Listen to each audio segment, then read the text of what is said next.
Shalom TBE. Well, I'm still in Denver, but we do leave this Sunday and I'll be back in the building Monday, which is back to normal schedule. To those who attended the town hall, thank you for taking the time to find out about our temple and its current state of affairs. For those who couldn't attend, I've included the script and the related PowerPoint slide deck to this email. Detailed financials were left off because everyone knows by now that the information is available, but by appointment with someone with the Finance Committee. Just call the office to set that up. There were many things raised in that town hall, but I think the need for greater volunteerism from some of our membership, especially for leadership positions, was one of the most important things discussed. I'm excited to say that as a result of our message at the town hall, we had someone respond to our call for the current open member-at-large board position. We'll be discussing that at the next Board of Trustees meeting, which is next week, which is why I can't disclose the name of that person yet. I would expect that person to be affirmed as our 7th board member, and so we would have accomplished filling our board positions for this year. This 7th seat became available when, unfortunately for us, the Dunkelgrunds moved out of the area. Our next State of the Union will be our December Congregational Annual Meeting. That's where we present a slate for the congregation to vote and confirm.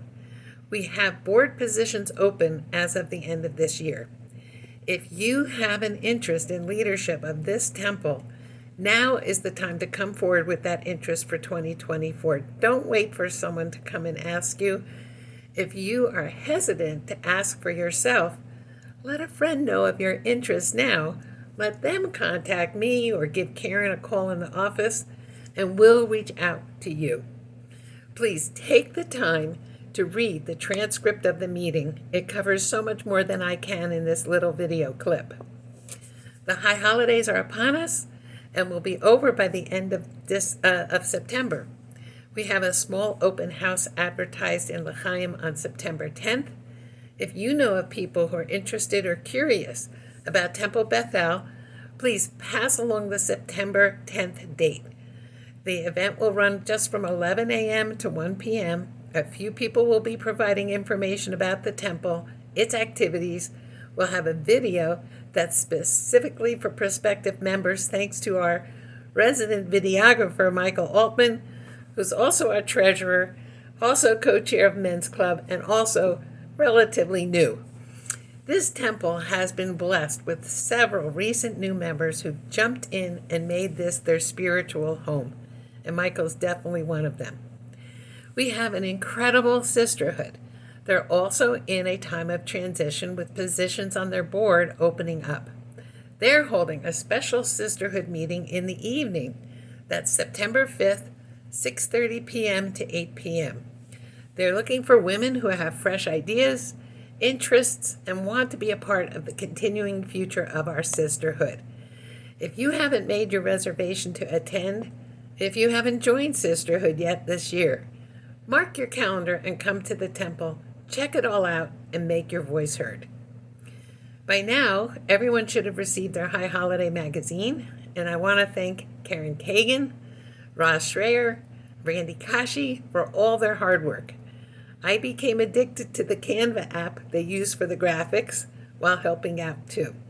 It's going to be an incredible tool for those who use it for high holidays, but also for prospective members.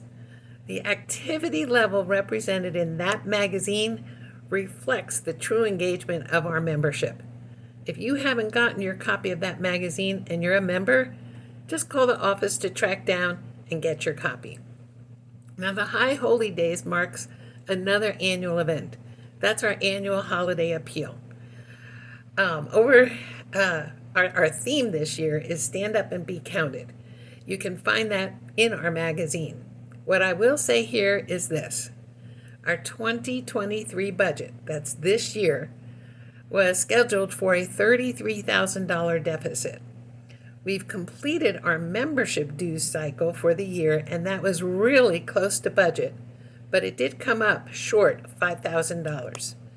So we need to not just collect the targeted $109,000 for our high holiday appeal, but really raise another $38,000 in our high holiday appeal if we're able to break even.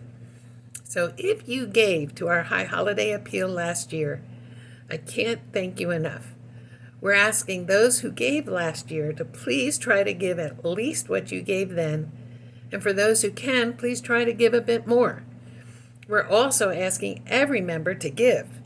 And if you didn't give to the appeal last year, even donating $18 will have you standing up and being counted, and those dollars will have impact. By now, everyone knows our rabbi has returned, safe and sound. I want to thank everybody who participated in any way with making sure we were pretty much business as usual. Let me correct that. Business not as usual, because we had our amazing people step up and perform our services, the Torah portions, the Torah study, activities that just didn't stop. And when the rabbi returned last week, she and I resumed our weekly meetings. And I felt her true appreciation and pride that she has a mature organization backing her, as she, as our leader, is proud to call her home. We're all glad she's back. We're ready for the high holidays with the addition of the famous Cantor Marshall Portnoy, his wonderful voice and energy on our bima with our rabbi. Please have a safe and healthy New Year to all, and an easy fast if you do fast. Good Yom Tov.